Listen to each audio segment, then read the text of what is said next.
I know that we talk a lot about uncomfortable conversation. I have impressed upon you almost weekly how critical it is to have uncomfortable conversation, and no matter how daunting it is, it's not optional. The truth is that we're either going to voluntarily have an uncomfortable conversation or it's going to be involuntary. So how do we actually start the uncomfortable conversation? Passionate. Let me tell you something. So what is this Passion PSA podcast?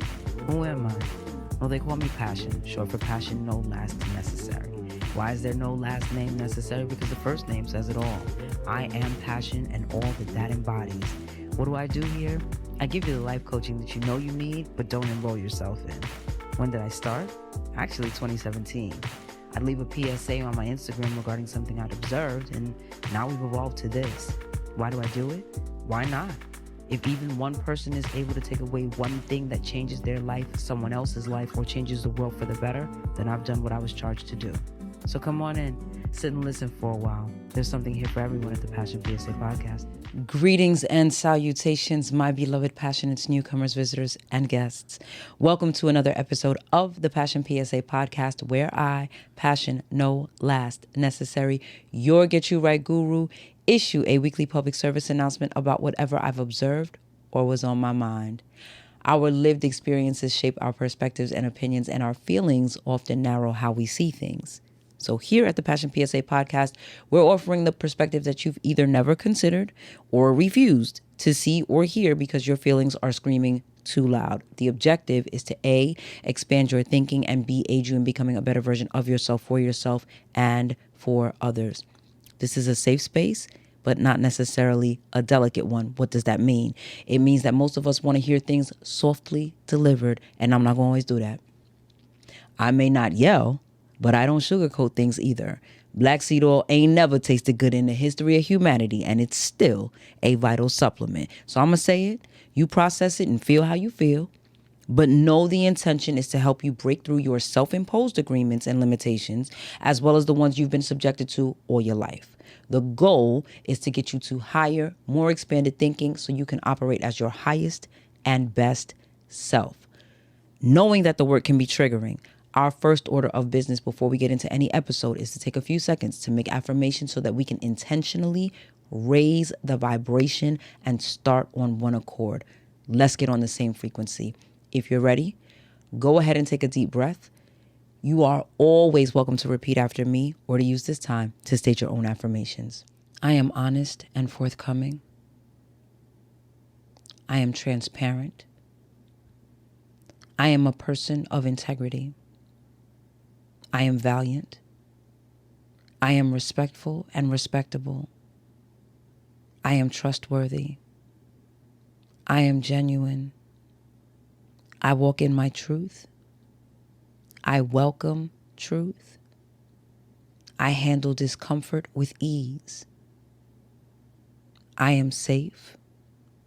I am a safe space. I am well. It is well. All is well. Well is all. Ashe, ashe, ashe. So Passionates, I know that we talk a lot about uncomfortable conversation. I have impressed upon you almost weekly how critical it is to have uncomfortable conversation, and no matter how daunting it is, it's not optional. And I'm right. The truth is that we're either going to voluntarily have an uncomfortable conversation or it's going to be involuntary. Now, some of us will shrug it off and try to ride it out until the bitter last and say some dumbness like, oh, well, I'll cross that bridge when I get to it. And I say that's some dumbness because too many times, out of too many, that logic just doesn't work out well. So we're buying time trying to avoid the inevitable because in many cases, we've decided that the inevitable is going to be the absolute worst. A lot of that has to do with abandonment, right? Because the most challenging types of uncomfortable conversations are the ones where we have to disclose something about ourselves and the ones where we have to tell someone something unpleasant about themselves. We're afraid the person will detach from us in some way and we don't want to lose them or feel discarded. So we do what we can to hold on to them even if we're being less than truthful.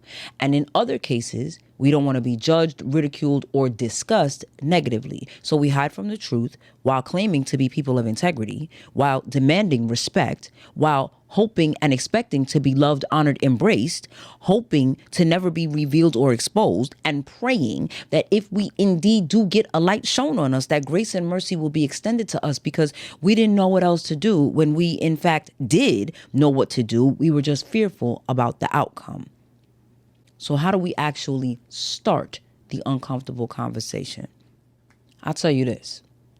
Depending on what the conversation is, you cannot start it assuming the other person's response. Write that down. I know for me, in preparing to have these UCs, right? That's what we're going to call uncomfortable conversation. In preparing to have these UCs, all that did was send me into states of anxiety. And for all the anxiety that was induced, it didn't expedite me having the conversation to actually get it over with. Instead, it caused me to go through the entire scale of dark emotions. And I've been in situations where I've dodged a UC until I was the last one on a dodgeball court. And what could have been at most unpleasant was disastrous because I waited so long. Like kablooey pow pow on steroids. So the first thing about having a UC, write this down, is that the onus isn't on any one person to initiate it. What does that mean? Whatever you want to know, you need to ask. Whatever you need to know, you need to ask. A lot of people are of the mind, it is your responsibility to tell me. And while that could be true, it is no one's responsibility to protect you more than yours. The main people who are honest about skeletons in their closet are people who are trying to do something about those skeletons, or who have come to terms with the fact that the skeletons aren't going anywhere. So better you know about them than any one of them come tumbling out. Example, if I got a hand problem, I'm probably not going to tell you that voluntarily. If you've been in an abusive relationship, ask yourself if y'all ever had a conversation where the other person said, I used to beat the last person I was with for whatever reason. Now, they may have said things here and there, but more than likely those things were assumed to be casual, meaningless statements that we've all heard everybody use, so you charged it to the game. Or they said something that could have or should have been taken more seriously, but as quickly as they said it, they just as quickly dismissed it with, I was just kidding. But did you ever ask them outright? Before you reached the place where you were being subjected to abuse, did you ever directly ask them, is this a part of your history? And be very clear, I'm not victim blaming or shaming. We can't redo the past, but we can certainly take notes from those lessons and do the present differently and better. The person who's put their hands on someone in the past and never intends or desires to do that again will more often than not, 1, admit that they have done it. 2, take responsibility for their own lack of self-control. 3, advise of what steps were taken to prevent this kind of behavior in the future. I can't say the same for the person who has no desire to change the behavior. But one thing's for sure, and 2 things for certain, you always have the right to ask the question. And once you do, you've now done your due diligence. If they lie, when the truth is revealed down the line, you're now completely empowered to proceed as you see fit because you gave them the opportunity to speak up and they didn't. Disclaimer. The What One Woman Does family does not condone or promote violence. So if what you see fit to do is unalive or maim someone, don't come over here talking about, Passion said it was okay. Passion said, don't wait for them to tell you something that they may be hesitant to disclose at the risk of you not wanting to business with them going forward. Passion said, get in front of it. If you need to know for your safety or for your peace of mind, ask the question. Ask as many questions as you need to. If the person starts to get uncomfortable, that's to be expected because it's a what? Uncomfortable conversation. So try to be as compassionate as you would want somebody to be with you, sharing an uncomfortable truth. But also use wisdom. You have the information, now it's on you to make an informed decision. Also, you may need to initiate the conversation because there are people who are of the mind, if you didn't ask me, it's because you didn't want to know. Don't ask, don't tell. So don't assume anyone is going to volunteer anything that causes them stress to think about. The more uncomfortable the subject, the more you may have to push someone to talk about it. Now, if you're the person sitting on the UC, before you ask me how to start the conversation with anyone else, ask yourself if you're really ready to be honest with yourself. Not them, you. What is the truth you're withholding? Let's start there. How extreme is it? Is it something that brings up feelings of regret or shame? Is it something that brings up resentment? What are your feelings about yourself when it comes to this truth? Because that's shaping how you anticipate the other person feeling about you. Is the truth that you would judge, condemn, or ostracize someone else for this if it wasn't your story, but since it is, you fear being castigated? Do you resent or hate that part of you, but you've made some sort of peace with it only being part of your story, but you think that the next person will brand you with a scarlet letter as though this fraction of you is now the totality of you? Do you wish this thing never happened and every time you think about it, it's like it's happening all over again? Because when you feel like that, all you want to do is escape your thoughts, right?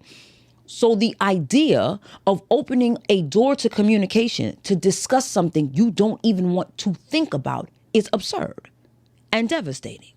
Because for all the questions you can't answer for yourself, 1,000 times worse when someone else has those same questions and more, and you're now their one resource to fill their cup with answers. But if you don't talk about it, does it go away? Does it unhappen? And if you don't confront it with this person, will you never have to confront it again? Or will this elephant always show up in some room? Here's a question. Have you ever been truthful about this thing? Like with anyone, have you ever confided in someone or revealed this thing? What happened? Did the person blow up at you? Did they chop your head off? Did they reject you? And let's be fair now. If the truth that you revealed was some act of betrayal, you can hope for compassion, but they're entitled to go all the way off, especially if they were the one who was betrayed. But if this wasn't an act of betrayal and they went off, why did they react that way? Did you rob them of their choice? Like, did you reveal it before the fact, or did you come clean so you wouldn't be lying any longer? We have to be honest with ourselves about how things played out, because too many of us are looking for ways to give ourselves passes and grace. When we're wrong, we have to own that. If it's a problem when they do it, it's a problem when you do it. You're not the exception. You're not exempt. And here's the other thing. If you didn't rob them of their choice, if you didn't betray them and you didn't hurt them and they reacted like that, they blew up and they started talking crazy or they rejected you and they're no longer in your life, is that really a loss for you? Because at the point where they're no longer in your life, how much damage can they do? Or is that the concern? That they're going to throw dirt on your name and slander you, talk your business, and try to blast you to anyone who will listen? Because now we're back to fear of castigation.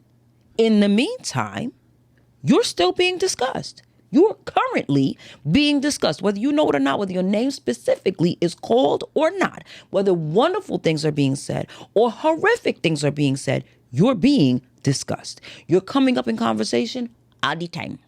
Some of the people you know that have zero reason to sling mud at you have the worst things to say about you. And someone who has every reason to air you out like a sheet on a laundry line is not only not assailing your character and spitting on your name, they're highlighting the good and letting the dead bury the dead. Somebody in this audience has a secret and they told someone, and that person went off the rails, so they've never disclosed it again. Passion point.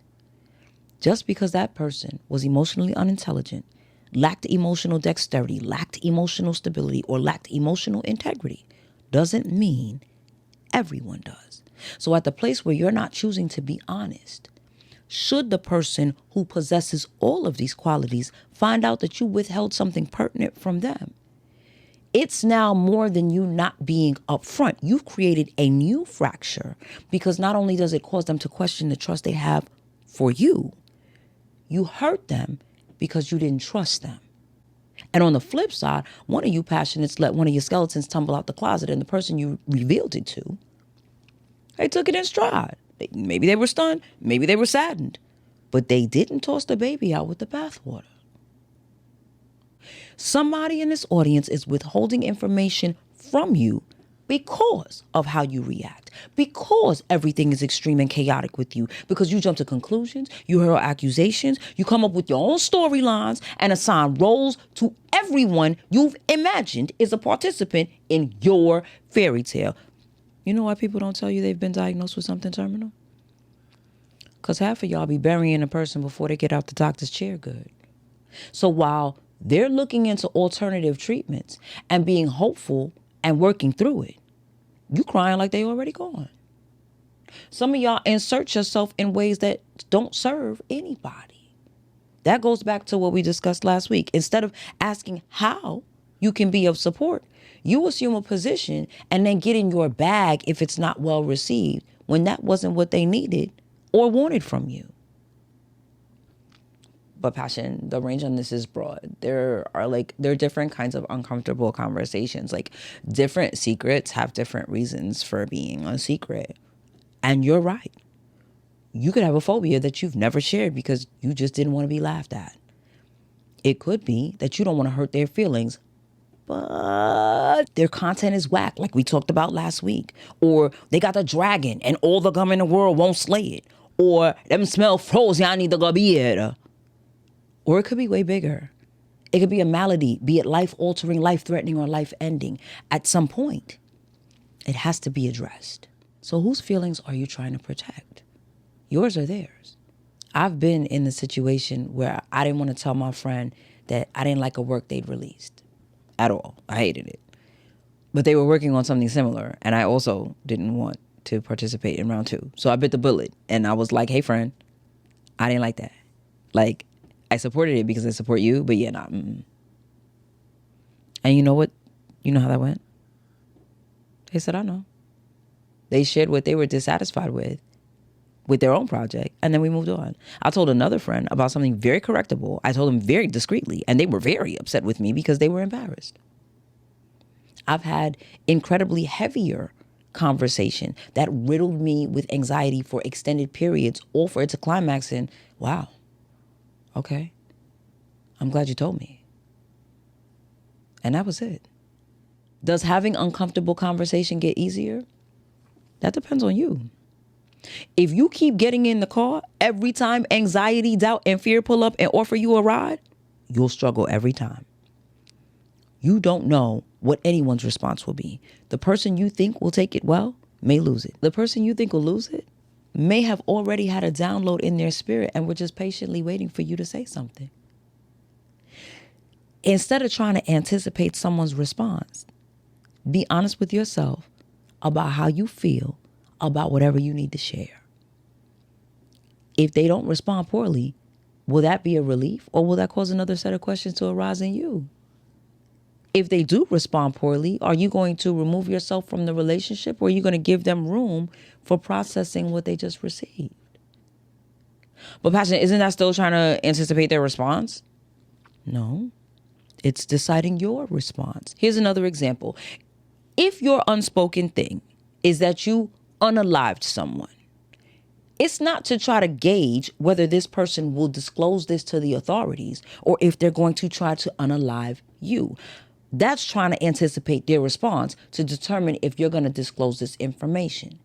Deciding your response is saying, I know that it's possible for this to go any of these ways. And if they don't respond favorably, I'm still going to honor the space for that response.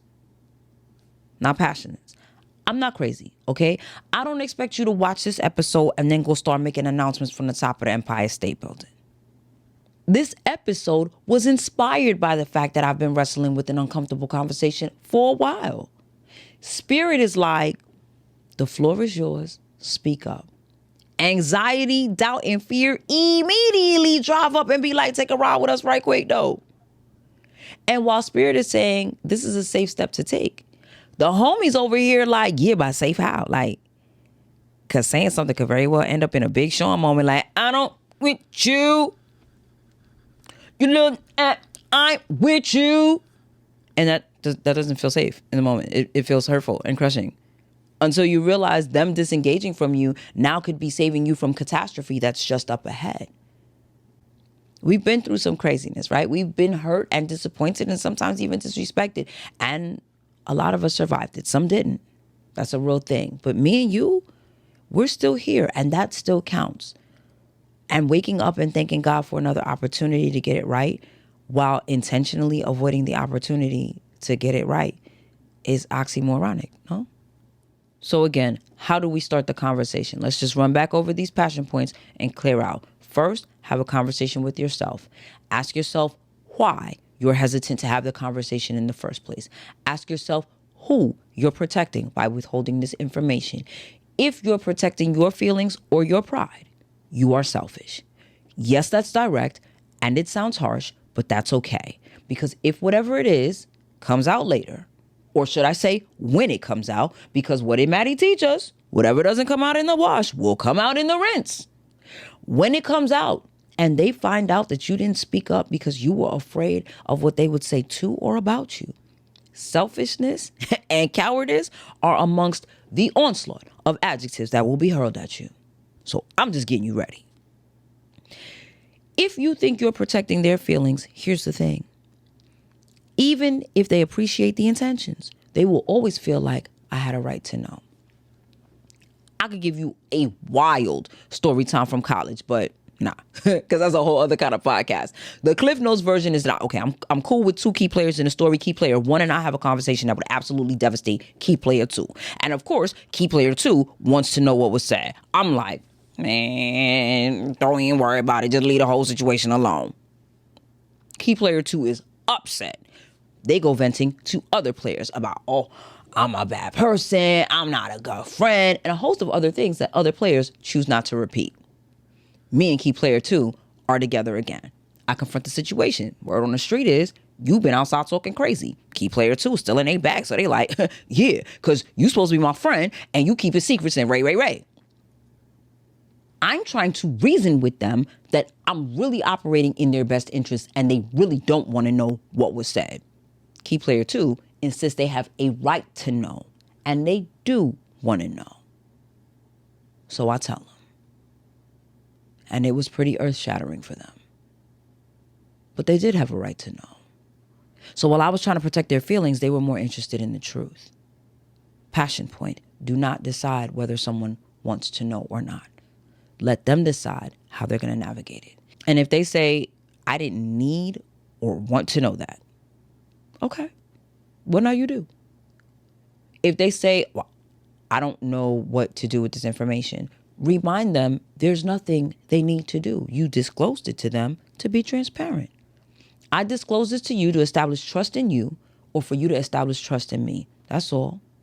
And with respect to that passion point, people are going to people. So they may talk your business and in the most unscrupulous way. You be out here worried about what truth people gonna tell about you. Meanwhile, the lies they talking about you are even crazier. People will talk bad about you for trying to help them. They'll talk bad about you to keep the attention and conversation off of them. Passion point. If the conversation is uncomfortable because it causes you to deal with the unknown, child, the unknown finna be unknown till it's known. Not talking about death and dying isn't going to keep you alive. None of us are getting out of here alive. Planning for death and making final wishes known is not rushing your death. It's actually giving the people who are left behind the room to grieve without the stress of trying to scurry to get things done and without the headache of trying to guess what you wanted done because you were too afraid to talk about it when you were still here. I'm going to leave you with this. You might not want to hurt someone's feelings, but sometimes you need to. You might not want to disclose something because of your own shame. But 1, it doesn't make it go away. And 2, you don't break stigmas by living in shame. You break stigmas and change the conversation by having the conversation. Start the conversation by saying, I need to talk to you about something and I'm struggling with how to say it. Let them know it's hard for you. Start the conversation by telling them, I've been wrestling with this for some time now, but you have a right to know. You can even start the conversation with a hypothetical. What would you say if someone told you this? Now, would I advise that route? Nope. Because if they say some more off-the-wall recklessness, like how you going to respond to it? You going to say, okay, well, it's good to know that's what you think about me. And then just like keep on trucking? You really think the conversation is going to end there easily? Probably not. And it's not fair to trick them into a response. But what about, friend, I don't know how this is going to play out, but this has to be said. I'm about to share something with you in confidence, and I'm asking that it remain in confidence. Or you can always just blurt it out. Again, not necessarily my recommendation, but the longer you think about how you're going to do something instead of actually doing it, the easier it is for you to talk yourself out of it for fear of how it's going to be received, thereby being the longer you put it off, thereby being the longer you wait for, but the closer you get to the other shoe dropping. Now, can you practice with someone else? Yeah, but this isn't a school play. The responses or reactions aren't scripted and just being delivered with different inflection. Everyone is coming to the table with their own experiences, which will inevitably shape how they respond. The last point is that someone you need to talk to about something that you really don't want to talk to about, they need to talk to you too. And you being a brave one to open the door to communication could just create the safe space for them to become more transparent, not only with you, but in their other relationships. Can it be scary? Yes. Can it be traumatizing? Yes. Can it be liberating? Yes. Especially when you lead with the truth. No one can expose what's not a secret. No one can catch me off guard by telling me something I already know. If you've been sitting on this thing for some time, will it be easier? Probably not. Is that a good reason not to have the conversation? Absolutely not. It's uncomfortable, not impossible. Get your weight up. Do the work. If for no other reason, do it because you wouldn't like to find out you've been in the dark about something. Do it because they have a right to know. Do it so everybody's clear and there's no reason or room for doubt. Now, I'm sure somebody has a question about, well, what if the uncomfortable conversation is about subject X? How do you start at that? Listener letters can be sent to greetings@whatonewomandoes.com.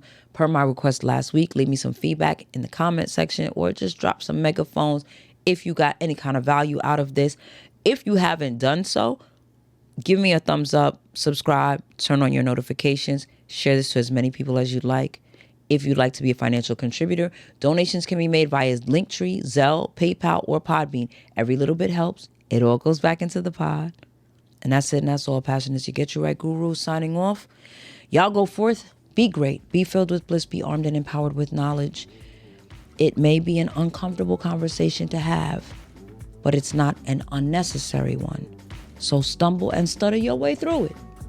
But make sure you do it, okay? In all things, be passionate. See you later.